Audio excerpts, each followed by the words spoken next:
Nah, di bagian ketiga ini kita akan membahas mengenai dinosaurus di dalam Bahtera Nuh dan juga kenapa dinosaurus itu tidak kita temukan lagi sekarang.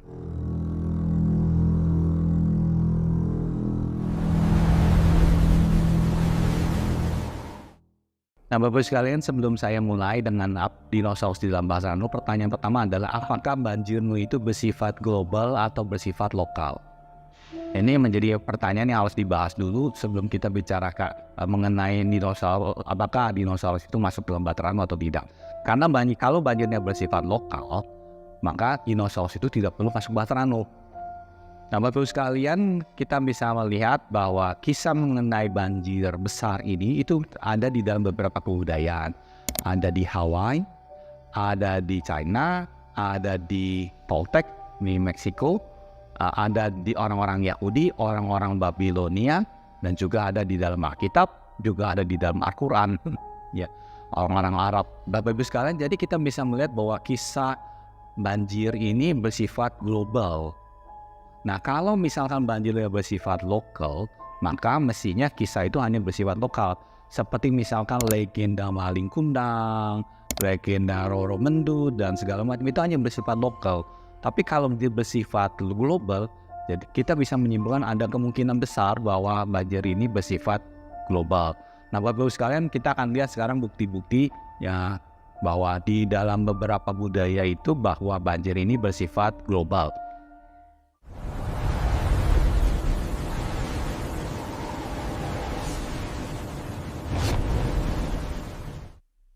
Nah, Bapak-Ibu sekalian, kalau Bapak-Ibu melihat di layar di depan, itu ada gambar tulisan dari Chinese itu ke kapal besar, yaitu adalah kalau dilihat di bagian bawah itu adalah kapal dengan 8 orang. Nah, Bapak-Ibu sekalian, kita tahu bahasa Mandarin ini atau bahasa Chinese ini itu terdiri dari piktograf. Huruf-hurufnya itu adalah gambar sebenarnya. Nah, dari gambar itu kita bisa melihat bahwa orang Chinese itu melihat bahwa kapal besar itu adalah sebuah kapal dengan 8 orang. Nah, Bapak-Ibu sekalian, kalau kita melihat ini maka kita akan melihat kembali kepada banjir Nuh. Dimana ketika Nuh masuk ke dalam Bahtera itu ada Nuh dengan istrinya, Sem, Ham, dan Yafet dengan istrinya masing-masing. Itu berjumlah 8 orang. Kalau kita melihat ya, Tuhan mengatakan bahwa setelah banjir ini, Tuhan mengatakan bahwa Tuhan tidak akan menghukum manusia lagi dengan banjir seperti ini.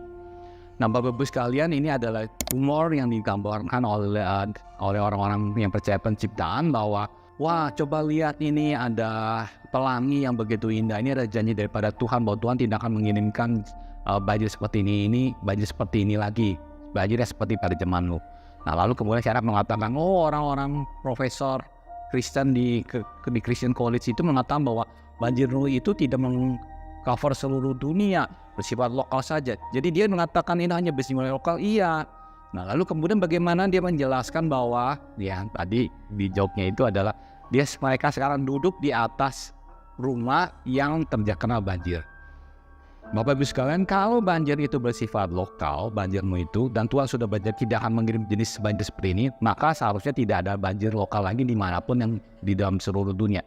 Namun kenyataannya ada. Berarti Tuhan ingkar janji atau sebenarnya banjir itu bersifat global. Nah, Bapak-Ibu sekalian, kalau kita juga bisa melihat ya, sebenarnya make sense sekali bahwa banjir itu bersifat global. Kenapa? Karena lebih mudah buat Tuhan untuk menyuruh Nuh memindahkan binatang-binatang tersebut ke tempat lain daripada Nuh itu harus membangun bahtera.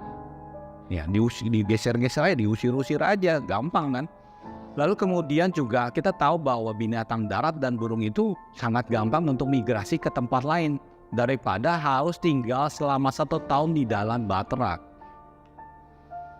Lalu kemudian juga kalau kita membaca Kejadian 7 ayat 4, Kejadian 7 ayat 19-20, Kejadian 18 ayat 21, 2 Petrus 3 ayat 6, ayat-ayat Alkitab menyatakan bahwa banjir ini bersifat global.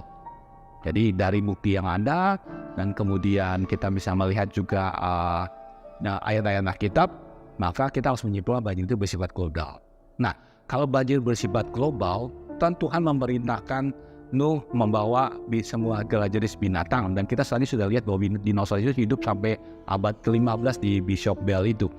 Berarti dinosaurus itu harus masuk Bahtera Anum. Nah, pertanyaan adalah mana mungkin, kan dinosaurus besar, gimana mungkin bisa masuk dalam Bahtera Anum? Makanya banyak yang menertawakan hal ini. Nah, Bapak Ibu sekalian, apakah dinosaurus bisa masuk dalam Bahtera Anum? Itu tergantung dari dua hal. Yang pertama, ukuran Bahtera Anumnya. Yang kedua, berapa banyak spesies dinosaurus. Kalau ukurannya besar, maka dinosaurus yang besar-besar bisa masuk. Oke. Lalu kemudian, tapi kalau jumlahnya spesiesnya banyak sekali, ya nggak bisa juga karena nggak muat. Ya. Nah, Bapak Ibu sekalian, kita akan lihat sekarang berapa besar ukuran daripada Bahtera Anum ini. Nah, Bapak Ibu sekalian, ini saya bersama dengan Pendeta Freddy Lai. Waktu itu saya mengunjungi Kentucky, khusus ke daerah ini. Kenapa? Karena di tempat ini dibangun replika Bahtera Anum sesuai dengan ukuran aslinya. Nah, Bapak Ibu sekalian, ini Bapak Ibu bisa melihat saya berada di bagian depan, ya. Kira-kira berapa besar ukuran ini?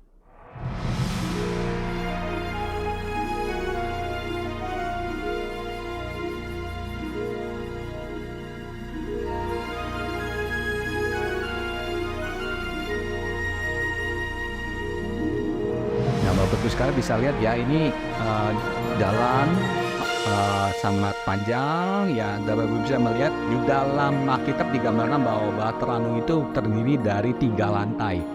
Ini juga digambarkan di sini ada 3 lantai, dan setiap lantainya lumayan tinggi sekali ya, cukup untuk menampung jerapah masuk ya. Bapak Ibu bisa melihat ini orang-orang yang ukurannya, lalu kemudian patung yang seukuran dengan robot ya, patung robot sama manusia.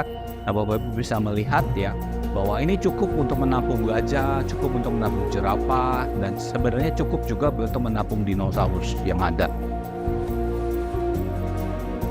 Nah, Bapak Ibu sekalian juga bisa melihat ya bahwa di sini ya juga tadi ada kerangkeng ya untuk menampung binatang-binatang buas ya. Baik itu singa, harimau, dan binatang-binatang buas lainnya bisa ditaruh di dalam kurungan cukup demi menjamin kelangsungan spesies-spesies yang ada yang lain. Karena kalau enggak nanti kan singa maupun harimau itu memakan binatang yang lain. Nah, Bapak Ibu sekalian bisa lihat ya, ini cukup tinggi, sangat tinggi sebenarnya untuk perlantainya.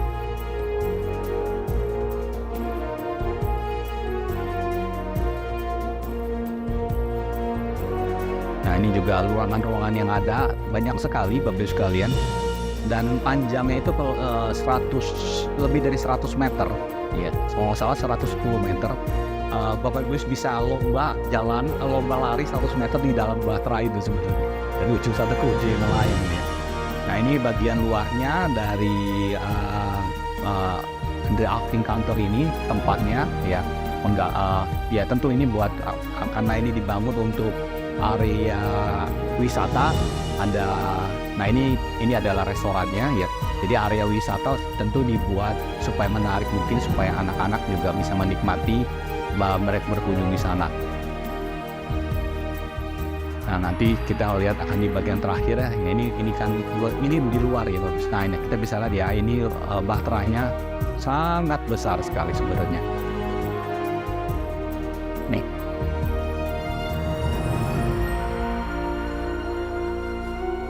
Nah, untuk mencapai di sini kami masuknya itu dari jauh. Jadi kami taruh mobil di jauh, lalu kemudian naik bus, kami dibawa ke tempat ini. Nah, yang tempatnya ya. Nah, Bapak Ibu sekalian, kalau kita melihat ukuran daripada Bahtera ini, kita bisa melihat panjangnya itu 135 meter. Berarti Bapak Ibu sekalian, lebih panjang. Tadi saya kata 110-nya itu 135 meter.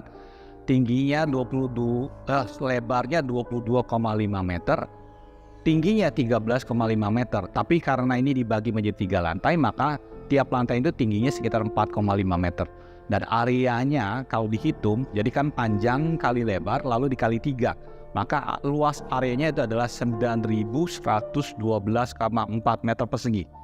Jadi areanya sangat luas Bapak Ibu sekalian untuk menampung banyak sekali binatang. Nah, Bapak Ibu sekalian, lalu kita bisa melihat juga ya di dalam gambar di sini itu dinosaurus itu dimasukkan di dalam kurungan ya. Lalu kemudian yang di bawah Bapak bisa melihat ini adalah hewan dinosaurus yang masih muda. Ya. Lalu ini Bapak sekalian, kembali Bapak bisa melihat ini adalah Stegosaurus yang masih muda, yang masih baru keluar dari mungkin setahun atau 2 tahun di dalam kehidupannya dia, lalu kemudian dia bertumbuh, ya masih kecil, lalu masih sempat dimasukkan ke dalam kurungan, lalu masuk ke dalam Batranu. Nah Bapak-Ibu sekalian, kita tahu bahwa Batranu itu ditujukan untuk menjaga kelangsungan hidup daripada binatang-binatang yang ada di dalamnya. Tentu maka binatang yang dimasukkan itu harus binatang yang berusia muda, bukan yang tua yang sudah mandul, ya karena tua tidak bisa menghasilkan keturunan lagi. Tentu ya dimasukkan yang muda-muda. Jadi Bapak-Ibu sekalian, mudah nggak jadi masalah apakah itu Apatosaurus masuk ke dalamnya yang atau Brachiosaurus yang besar itu bisa dimasukkan ketika dia masih muda. Jadi Bapak Ibu sekalian, kalau kita melihat, wah nggak mungkin dinosaurus itu masuk ke dalam Batranu, kan kecil, nggak muat Bapak Ibu sekalian. Maka teori hal itu bisa kita patahkan karena ukurannya itu sangat besar.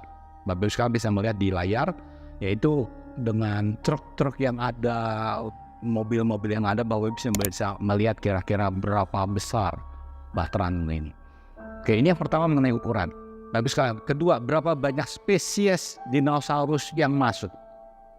Nah Bapak-Ibu sekalian, kalau kita melihat ya spesies-spesies yang ada, kita mengatakan Tuhan mengirim masuk itu berdasarkan jenis masing-masing. Ya, jadi kita tidak tahu pasti sebenarnya berapa banyak spesiesnya, tapi dikatakan jenisnya berapa jenisnya masuk. Dan mesti Bapak-Ibu ingat bahwa pembagian spesies family sekarang itu ada pembagian zaman sekarang. Sedangkan pada zaman Nuh itu pembagian atau zaman awal itu pembagiannya berbeda. Nah Bapak-Ibu sekalian, kita bisa melihat Apatosaurus dan Diplodocus. Kalau kita melihat fosilnya, ini 2 spesies yang berbeda. Ini kemungkinan adalah bisa berasal dari satu famili yang sama. Lalu juga ada Ultrasaurus, Supersaurus, Brachiosaurus. Ini bisa jadi satu jenis sebenarnya. Jadi walaupun spesiesnya banyak, bisa jadi dikatakan di dalam Alkitab itu satu jenis. Jadi sebenarnya tidak sebanyak seperti yang dibayangkan oleh orang. Banyak sekali sih tidak mungkin bisa masuk. Masih bisa Bapak sekalian. Dan Bapak-Ibu ketahui juga dinosaurus itu tidak besar semua. Ya, ada juga dinosaurus yang kecil yang seukuran kucing. Ya, ini ada Saurolophus, Ichthyosaurus dan Netosaurus dan sebagainya. Nah Bapak-Ibu sekalian, perlu Bapak-Ibu ketahui kenapa dinosaurus itu besar. Dinosaurus itu mempunyai kelenjar hipofisis ya, yang memerintahkan kepada binatang ini untuk bertumbuh. Nah berbeda antara reptil dengan mamalia adalah mamalia dia bertumbuh ketika dia mencapai usia tertentu maka pertumbuhannya akan stop. Sedangkan reptil tidak. Reptil itu akan terus bertumbuh, makin tua dia akan makin panjang, makin tua akan dia makin besar. Sama seperti dinosaurus yang ada reptil, dia makin tua dia akan makin besar. Nah Bapak-Ibu sekalian, jadi Bapak-Ibu kalau melihat dinosaurus yang besar-besar itu, yaitu dinosaurus yang usia tua. Dan untuk memenuhi tujuan daripada dinosaurus itu masuk ke dalam Batranu itu untuk memelihara kelangsungan hidupnya, maka tentu yang dimasukkan itu bukan kakek nenek dinosaurus yang ukuran besar, yang sudah tidak mandul, sudah tidak bisa punya anak lagi, tapi dinosaurus yang muda saja bisa dimasukkan. Jadi sangat mungkin sekali bahwa dinosaurus itu masuk ke dalam Batranu karena ukuran Batranya cukup, spesiesnya juga tidak perlu terlalu banyak dan juga ada spesies-spesies yang kecil. Dan lalu bagaimana dengan yang dinosaurus T-Rex, Spinosaurus yang mengerikan itu? Ya mereka gampang dimasukkan saja di dalam kerangkeng, di dalam kurungan. Nah Bapak sekalian, kalau memang dinosaurus masuk ke dalam Batranu, itu berarti juga dinosaurus juga harus keluar dari Batranu setelah banjir itu selesai. Nah, apakah ada bukti-bukti bahwa dinosaurus keluar setelah Batranu? Bapak Ibu sekalian, kalau tadi melihat baik ukiran, lukisan maupun lukisan maupun yang ada di candi dan segala macam, itu sudah menunjukkan bahwa dinosaurus itu hidup setelah banjir Nuh. Nah, Bapak Ibu sekalian, saya mau memperkenalkan tokoh baru yang namanya Mokele-mbembe, ya. Mokele-mbembe ini adalah satu jenis binatang yang diburu oleh kaum Pygmy, ya. Nah, Mokele-mbembe ini ya itu ada jejak kaki ditemukan. Nah, kalau kita melihat jejak kaki ini, kita bisa melihat jejak kaki ini cukup besar dan jejak kaki ini cocok dengan jejak kaki daripada dinosaurus kategori yang Omnitopods ya. Memang kita tidak tahu pasti Mokele-mbembe itu apa, karena orang-orang para peneliti tidak menemukan. Tapi yang menarik ada Bapak sekali ketika para orang-orang yang berusaha masuk ke sana menunjukkan gambar-gambar dinosaurus kepada penduduk asli dari suku Pygmy ini, mereka mengatakan bahwa ini jadi binatang yang ditunjuk itu adalah dinosaurus. Jadi dari gambaran seperti itu kita bisa menyimpulkan bahwa suku dinosaurus itu masih ada dan masih ditemukan oleh suku Pygmy. Namun memang keberadaannya itu berada di dalam hutan-hutan rawan yang tidak terjangkau, jadi nggak gampang ditemukan. Nah, Bapak Ibu sekalian, juga ada binatang yang bernama banyit. Itu ditemukan tahun 1800-an, itu oleh penduduk aborigin di Australia. Lalu berusaha digambar ya. Lalu setelah digambar, kita bisa lihat gambarnya seperti ini. Dan ternyata Bapak Ibu sekalian, banyit ini adalah mirip sekali dengan dinosaurus yang bernama Edmontosaurus atau dinosaurus yang berparuh bebek. Nah, kita bisa melihat Bapak Ibu sekalian bahwa banyit ini bukan buaya. Kenapa? Karena buaya itu kakinya itu di samping, sedangkan kakinya itu di bawah bagian tubuhnya. Jadi jelas ini banyit ini adalah dinosaurus Edmontosaurus, bukan buaya. Berbeda dari jenis kakinya.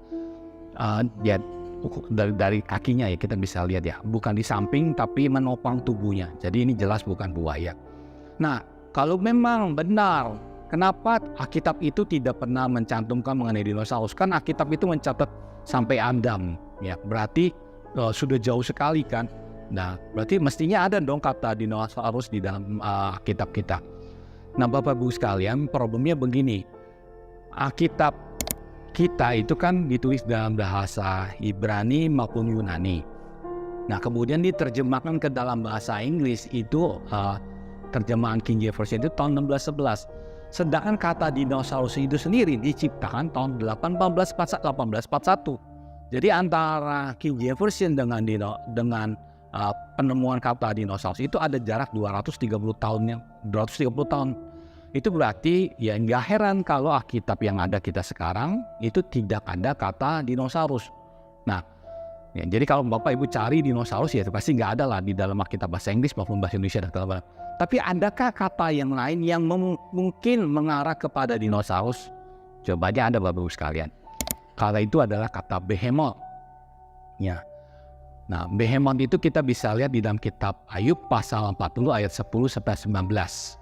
Nah, behemoth itu di dalam Ayub pasal 40 ayat 10 sampai 19 itu digambarkan sebagai binatang darat yang memakan rumput seperti ox ya. Lalu yang menarik adalah dikatakan ekornya itu seperti pohon aras ya. Lalu kemudian tulang kakinya itu seperti pipa tembaga ya. Nah, ekor seperti pohon aras. Pohon aras itu apa Bapak Ibu sekalian? Bapak Ibu sekalian bisa melihat di layar ya. Pohon aras itu adalah pohon kayu Lebanon yang seringkali dikutip di dalam Alkitab, misalnya di Zekaria dan segala macam. Dan ini juga kayu yang digunakan untuk membangun bait Allah. Nah, ukuran daripada pohon aras ini tingginya 35 meter dan terang itu adalah lebarnya, diameternya itu bisa sampai 12 sampai 14 meter. Jadi Bapak Ibu sekalian, itu pohon sangat besar sekali.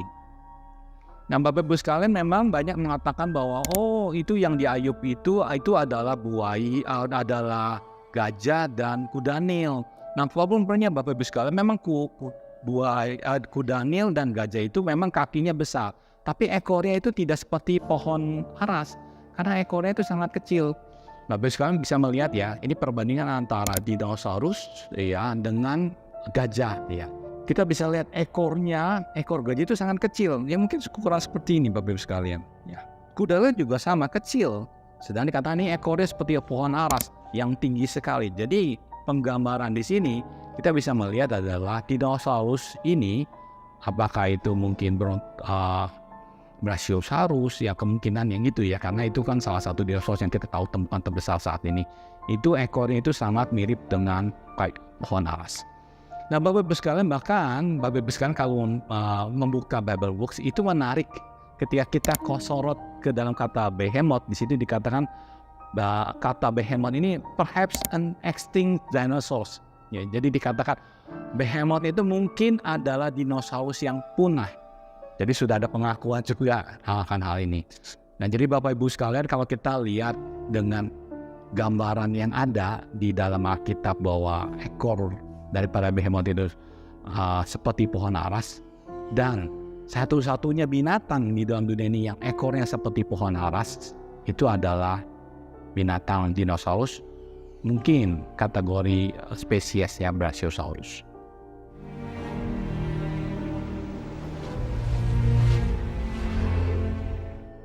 Banyak teori yang mengatakan bagaimana dinosaurus punah. Nah, teori-teori khususnya dari teori evolusi, mereka mengungkapkan beberapa hal. Yang pertama, kenapa dinosaurus punah? Karena mamalia mengambil alih. Lalu juga ada yang mengatakan, karena mamalia kemudian sekarang makan telur dinosaurus. Ada yang mengatakan juga, dinosaurus yang mati kelaparan. Ada juga mengatakan, ini ada meteor jatuh. Nah, ini teori yang cukup gencar, ya cukup terkenal sekali ya, bahwa ada meteor jatuh, kemudian meteor itu kemudian menyebabkan dinosaurus itu punah. Nah, ini teori yang sangat umum sekali. Atau ada juga yang mengatakan bahwa ada kegiatan gunung api sehingga dinosaurus punah. Lalu ada juga mengatakan ada perubahan iklim. Nah, Bapak Ibu sekalian, kalau kita melihat fakta Alkitab, ya Alkitab mengatakan bahwa dinosaurus itu diciptakan pada hari yang ke-6. Lalu kemudian manusia jatuh ke dalam dosa. Lalu kemudian binatang-binatang itu kemudian bisa saling menyerang, manusia juga membunuh binatang dan seterusnya. Lalu kemudian ada terjadinya banjir Nuh. Nah, di dalam perjanjian banjir itu orang-orang percaya percaya bahwa banjir ini itu menyebabkan terjadinya fosil-fosil dinosaurus. Karena dinosaurus itu fosil itu harus terbentuk secara cepat ya, dan itu hanya mungkin terjadi ketika banjir Nuh. Lalu kemudian setelah mereka keluar, maka dinosaurus itu perlahan demi perlahan itu mulai berkurang. Ya, kemungkinan karena diburu oleh manusia atau mungkin juga kelaparan. Ya, ada banyak kemungkinan yang ada.